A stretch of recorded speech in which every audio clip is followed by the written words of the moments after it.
How's it going, everybody? This is BeatTheBush.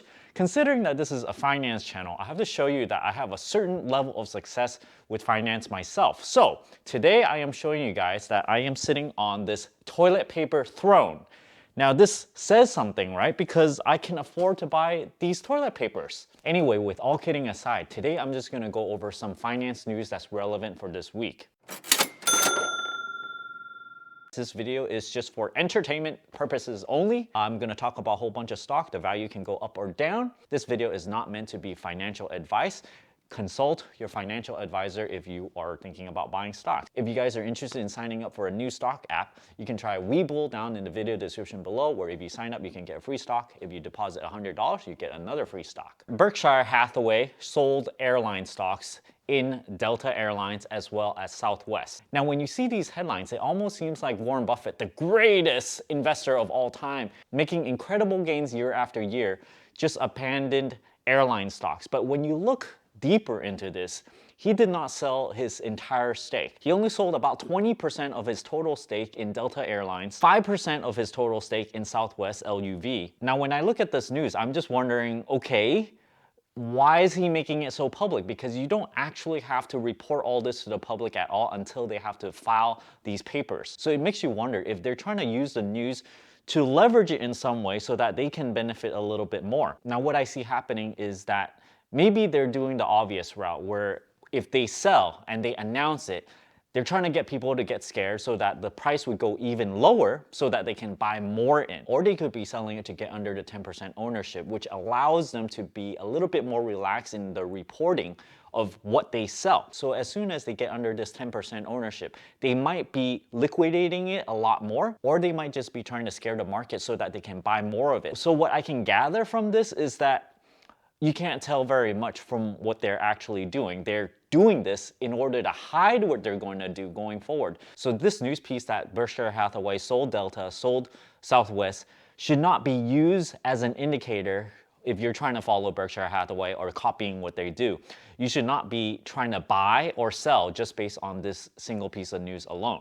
Another thing that popped up recently is the Public app, which is an app that I have recommended in the past. It's an investing app that gives a 2.5% APY on uninvested cash. This is not FDIC insured, but rather is SIPC insured. Now, what they did is quietly drop this 2.5% APY. When I went back to the app or their website, I tried to look for this 2.5% APY thing, and I searched and searched, I could not find it. So they quietly drop this. You no longer will get this interest anymore, and I thought it was kind of sad and sort of understandable at the same time that they just dropped it without announcing it to anyone. I personally would have wanted an email saying, oh, we dropped the 2.5% to 0, and so I would know exactly what date that they would drop this interest, like most banks that does this. So given this, if you guys have an account with them or anything, I would probably move all my money out of them if it's just sitting there in uninvested cash, which I personally have done up to $10,000 or so. So I had about $9,800. I immediately, after I found out, I took this money, put it somewhere else, and now I am with HSBC, I think. But I anticipate this interest rate to pretty much go to 0 or 0.1 in the coming months. If you guys don't know, this is due to the reduction of the Fed funds rate to almost 0. Everyone is following Carnival stock, right? Because all these people are trapped on their ships. A lot of people are getting sick. Even after this infectious stuff goes on, people might be afraid of going on these cruise ships. Of course, you have these daredevils that think their immune system is super strong. They don't care. They rather pay really, really low price to go on these cruise ships. But the news item here is the Sovereign Wealth Fund, which is a Saudi Arabia hedge fund type thing. They manage their money. They bought into a huge stake of Carnival, which is ticker symbol CCL. They bought a really large stake of this. It's dropped about 80 to 90%. So if it's gonna come back up, then they can easily make 5x their money. So the risk here is you don't know if this is gonna come back, if they're gonna go bankrupt. Carnival appears to have about a 1-year amount of cash of runway left, even if they do not get any customers at all. So this is a pretty comfy amount. I personally would like, as a personal finance person, personally, I want a 2 to 3 year runway or even more than that if I lose a job, if I get no income at all. This makes me personally feel very comfortable, but maybe as a business, this is not feasible. But actually having a 1-year runway is very, very strong. It's one of the strongest cruise lines out there. So if you don't think cruise lines are gonna disappear completely, Carnival would be one of the stronger ones that might survive. They might be so strong that maybe they can acquire other cruise lines. So this Saudi Arabia fund, it's no Warren Buffett or anything, but the fact that they buy into it, it's kind of like a vote of confidence, right? I remember when Warren Buffett bought Bank of America in the financial crisis. They bought it for $5 a share, and it was definitely a vote of confidence for Bank of America. It could be that they invest all this money into it, and then yet they go bankrupt and they lose a whole bunch of money. So do you really want to follow them into the abyss? Possibly.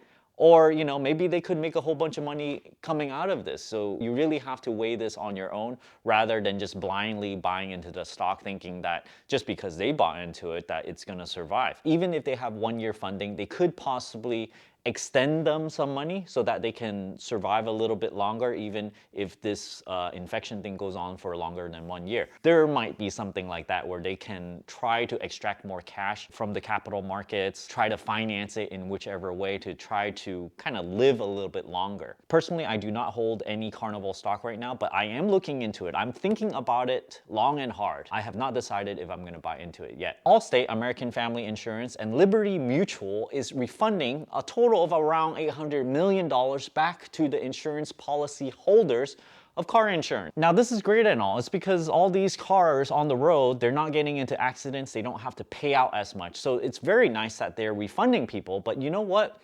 What's even better is if you think you're not going to drive your car for the next few weeks or so, what's even better is if you cancel the insurance completely. If the insurance company that you're with does not do any refunding, right? You can cancel it right now, and you just have to make sure you're not using the car because you no longer have car insurance. But what they would actually do, and I've already done this with Geico as well as Tesla insurance, that they would actually refund the portion of the insurance that you did not use. So if you paid for 1 month and you go through half a month of it and you didn't use it, and you call in the middle of the month and say, I want to cancel, they're going to refund the second half of the month back into your account from whichever way you paid. Check out this credit card statement over here where I had a refund from both Geico and Tesla Insurance. Just to let you guys know, my monthly premium is $94 from Tesla Insurance and $7 a month for Geico. And then after this lockdown is over, you can just call them up again and go, hey, I want to restart, just bring up whatever you had before